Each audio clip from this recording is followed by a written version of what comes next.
Две улици од вкупно 10 колку што ќе се асфалтираат во Кочани со кредит од Светска банка се во приградската населба Оризари. Подготовките за нивно асфалтирање почнаа денес.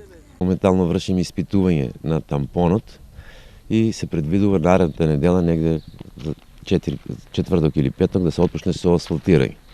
Така да исто, штом се заврши со асфалтирање на Јанка Стоименова, денеска сега ќе одиме на испитување на улицата Македонска, 15 македонски корпус и Разловечко, каде исто така е поставен тампонот. Значи, со ова се врши испитување на збиеноста на тампонската маса и потоа ќе се продолжи со асфалтирање и на таа улица. Во исто време се работи на изградбата на нов паркинг простор во Кочани. Од општината информираат дека неговата изградба нема да значи и уништување на дрвјата во тој простор. Постоечките дрва нема да бидат сечени, само дел од тие се скастерни гранките кои ометаа на превозот кои беа надвиснати над улицата, така да дрвата кои се веќе постоечки нема да бидат сечени, ќе си останат тие дрва.